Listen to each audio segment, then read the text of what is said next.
New study found out that yellow vegetables and coffee, of all things, can zap inflammation and heart disease risk. Yellow vegetables and coffee. Okay, I hate coffee. I can't stand the smell of coffee. I can't stand the taste of coffee. I just despise it, okay? When it comes to things that I drink, it's pretty much just water. That's about all I like to drink. Outside of that, the rest of it just seems unnecessary.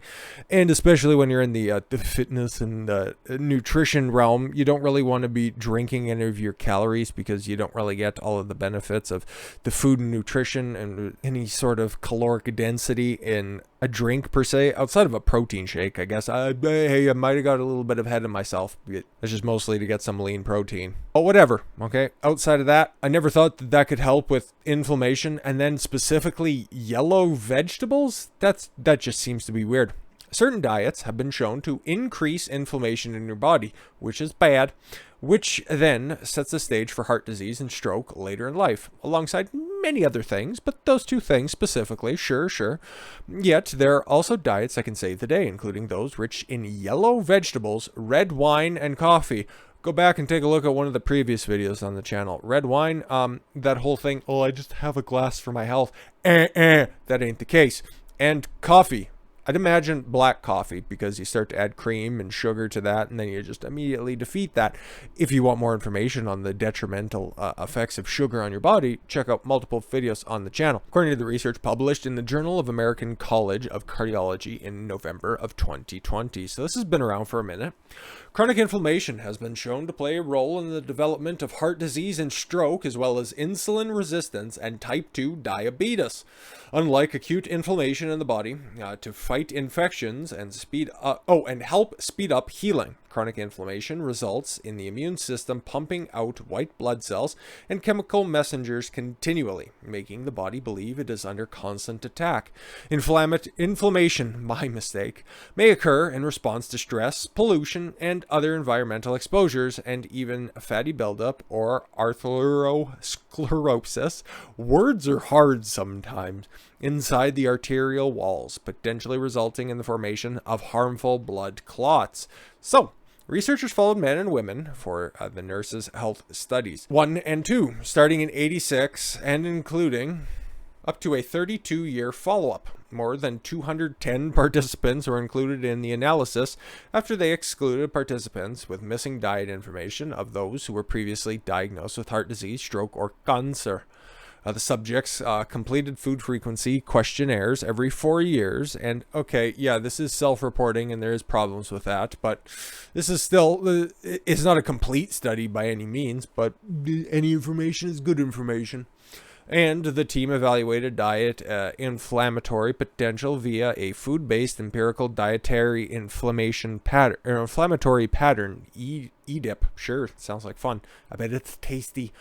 Score predefined according to the levels of 3 systemic inflammation biomarkers. The team found 15,837 cases of cardiovascular disease, including 9,794 coronary heart disease and 6,174 stroke cases. A lot of healthy people. Jeez. Using an empirically developed food-based dietary index, the study concluded that dietary patterns with higher inflammatory potential were linked to a greater rate of cardiovascular disease. Our study is among the first to link a food-based dietary inflammatory index with a long-term risk of cardiovascular disease, said Dr. Jun Lee, lead study author and nutrition research scientist at Harvard T.H. Chan School of Public Health, in a news release.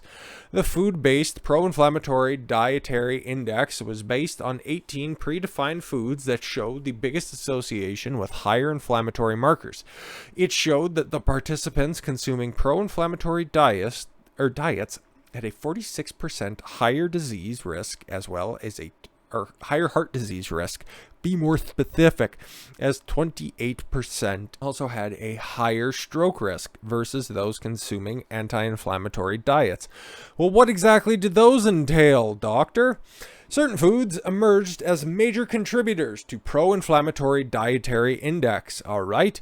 On the other hand, they recommended consuming foods that have higher level of antioxidants and fibers, including are helping fight inflammation. Those include the following: green leafy vegetables such as kale, spinach, cabbage, and arugula. Yellow vegetables such as pumpkins. Wait a minute, pumpkins are orange.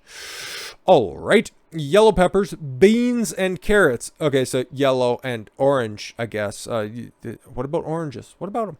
Whole grains, coffee, tea, and wine. Additional evidence from U.S. and European cohorts and meta-analysis indicate the long-term intake and increased amounts of red meat, particularly processed meat, is tied to an increased risk of total mortality, heart disease, colorectal cancer, and type 2 diabetes. The risk is seen in both men and women. Other foods with anti-inflammatory effects may also be useful for fighting heart disease. This includes fish oil, we talked about that extensively, which is beneficial for chronic heart failure. An anti-inflammatory effect will also be a key factor in the decrease in the risk of certain chronic diseases associated with higher intakes of anthocyanins and flavonoids found in abundance in specific fruits and vegetables. Taken consistently, an aged garlic extract may also be beneficial in preventing chronic diseases associated with low-grade inflammation in adults with obesity. Even a 12-week intake of yogurt with certain probiotic strain OLL 2712 has been found to prevent the aggravation of chronic inflammation and insulin resistance in pre-diabetic adults. Funny thing you should mention pre-diabetics. We're going to be talking about that tomorrow and what is going on there. So if you have a lot of yellow and orange vegetables in your diet, I don't necessarily know why that would be lowering inflammation in your system. Nothing really tends to make sense there, but whole grains, coffee, tea, and wine. Interesting.